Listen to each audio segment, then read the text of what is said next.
आदाब। मैं फारूक खान, संपादक इकरा पत्रिका। थार न्यूज इकरा पत्रिका के इस चैनल में आपका स्वागत है, आपका इस्तकबाल है। सबसे पहले मेरी आपसे गुजारिश कि आप इस चैनल को लाइक करें, शेयर करें और सब्सक्राइब करें। साथ ही बेल आइकन का बटन दबाएं ताकि हमारी नई वीडियो हैं वो जल्द से जल्द आप तक पहुंच सकें।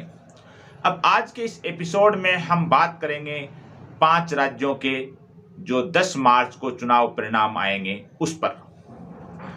5 राज्यों में, इसमें उत्तर प्रदेश, पंजाब, उत्तराखंड, मणिपुर और गोवा, इन 5 राज्यों में विधानसभा चुनाव हैं, जिसमें पंजाब के अंदर, उत्तराखंड के अंदर और गोवा के अंदर चुनाव हो चुके हैं। उत्तर प्रदेश के अंदर 3 चरण हो चुके हैं। चौथा चरण 23 फरवरी को है। 10 मार्च को 5 राज्यों के विधानसभा चुनाव की काउंटिंग है, मतगणना है। हम आज के इस एपिसोड में जो बात करेंगे इसके ऊपर कि क्या 10 मार्च को देश 2 मई 2021 वाला परिणाम देखेगा। 2 मई 2021 यानी तब भी 5 राज्यों की मतगणना थी, जिसमें खास तौर से पश्चिम बंगाल। देश ने देखा कि ममता बनर्जी है, वो व्हील चेयर पे बैठ करके उन्होंने अपना चुनाव प्रचार किया और भारतीय जनता पार्टी को कड़ी शिकस्त दी। तो क्या ये जो चुनाव हैं, जो उस टाइम जो 5 राज्यों में हुए थे और 2 मई 2021 को जो परिणाम आया था, इन 5 राज्यों के जो परिणाम आएंगे 10 मार्च को, तो क्या 10 मार्च को देश है वो 2021 का 2 मई दोहराएगा, वैसा परिणाम देखेगा। ये इसलिए कि जो प्रोपेगेंडा भारतीय जनता पार्टी की मशीनरी ने, जो सांप्रदायिक ध्रुवीकरण का तरीका पश्चिम बंगाल में अपनाया था और अन्य चुनावों में भारतीय जनता पार्टी अपनाती है, वैसा का वैसा तरीका इस चुनाव में, और वो भी खास करके उत्तर प्रदेश के अंदर भारतीय जनता पार्टी ने अपना रखा है।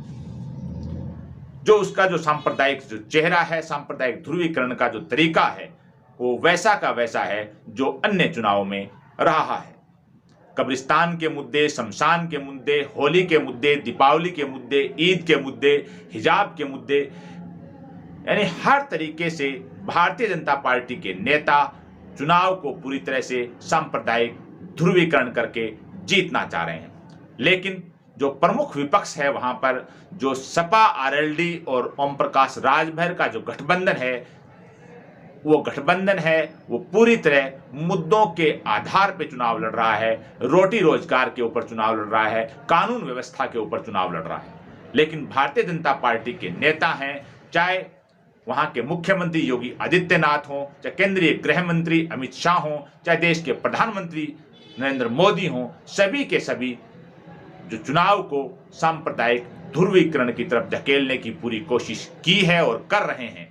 लेकिन अभी तक के जो 3 चरणों में चुनाव हुए हैं, उसमें सांप्रदायिक ध्रुवीकरण दूर दूर तक नजर नहीं आ रहा है।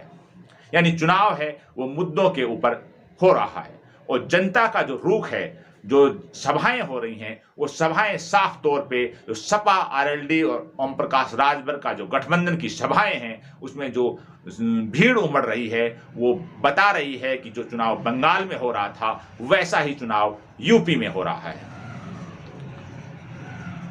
सांप्रदायिक ध्रुवीकरण करने की जो प्रयास के अंदर जो बातें, जो अभी जैसे अहमदाबाद के अंदर जो बम ब्लास्ट के अंदर जो फैसला आया और उसमें 38 जो मुजरिम हैं उनको फांसी की सजा सुनाई गई, उस मुद्दे को लेकर के और घुमा फिरा करके न सिर्फ मुख्यमंत्री योगी आदित्यनाथ बल्कि प्रधानमंत्री भी उस मुद्दे को सांप्रदायिक रंग देना चाह रहे हैं। चाहे सपा का जो निशान है साइकिल को लेकर के, चाहे सपा की जो पार्टी अखिलेश यादव की समाजवादी पार्टी, उसको घुमा फिरा करके एक इशारों में दंगावादी पार्टी कहना, यानी ये जो शब्द घड़ रखे हैं और उन्हीं के ऊपर वो पूरे चुनाव को सांप्रदायिक करना चाह रहे थे। लेकिन 3 चरणों में ऐसा नहीं हो पाया और जो जमीन से जुड़े हुए लोग हैं, जो चुनावी विश्लेषक हैं, वो एक तरह की चीज मान रहे हैं कि बाकी के चरण हैं उनमें भी कहीं भी सांप्रदायिकता है, वो उसका ध्रुवीकरण नहीं होगा,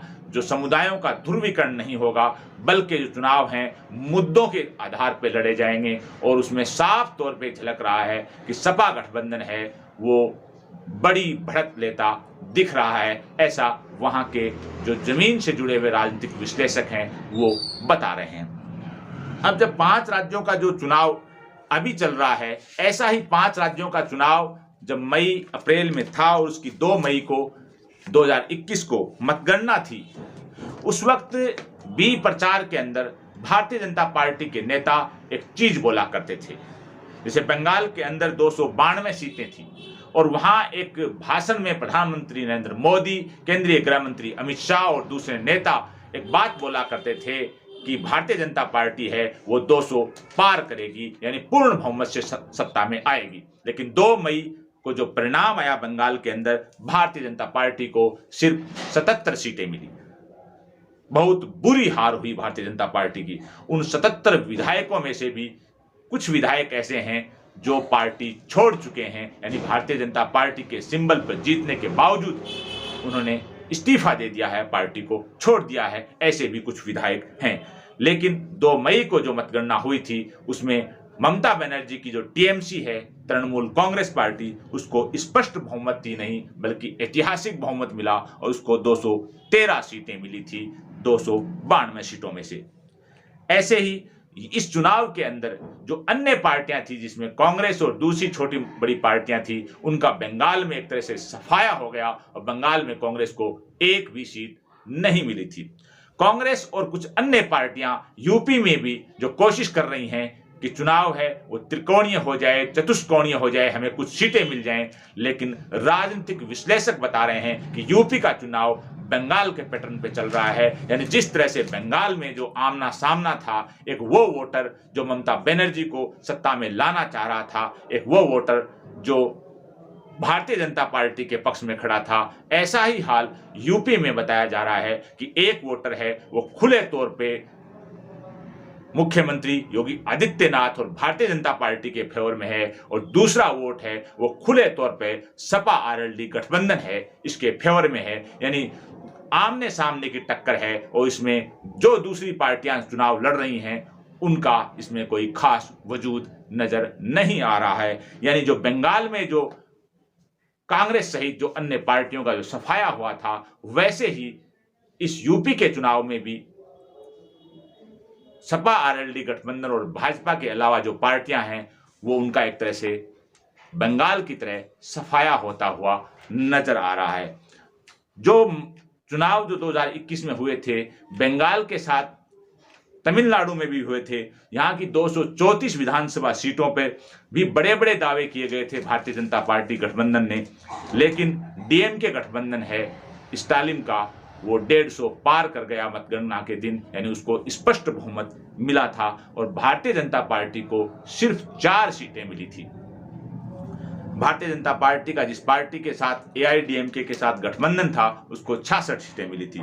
ऐसे ही तब केरल के अंदर जो 140 सीटें हैं वहां भी भारतीय जनता पार्टी ने बड़े बड़े दावे किए और जो मुख्यमंत्री का उम्मीदवार घोषित किया, जो मेट्रोमैन ई श्रीधर, वो भी चुनाव हार गए। यानी भारतीय जनता पार्टी का जो मुख्यमंत्री का उम्मीदवार था केरल में, वो भी चुनाव हार गए और भारतीय जनता पार्टी को एक भी सीट नहीं मिली, यानी भारतीय जनता पार्टी का खाता भी नहीं खुला।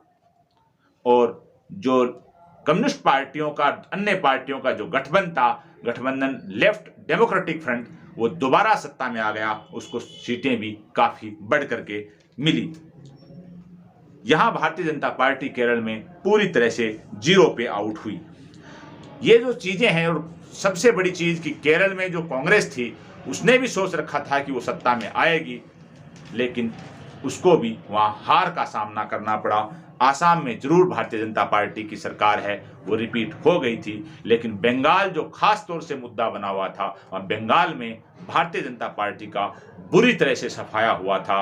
वैसा ही ट्रेंड यूपी को लेकर के जो चुनाव विश्लेषक हैं, जो जमीन से जुड़े हुए जो चुनावी पंडित हैं, वो बता रहे हैं कि यूपी के अंदर चुनावी ट्रेंड है वो सेम बंगाल जैसा चल रहा है और 10 मार्च को जो मतगणना होगी उसमें ऐसा लग रहा है कि देश को 2 मई 2021 जैसे नतीजे देखने पड़ेंगे। आज के इस एपिसोड में बस इतना ही। जय हिंद, जय भारत।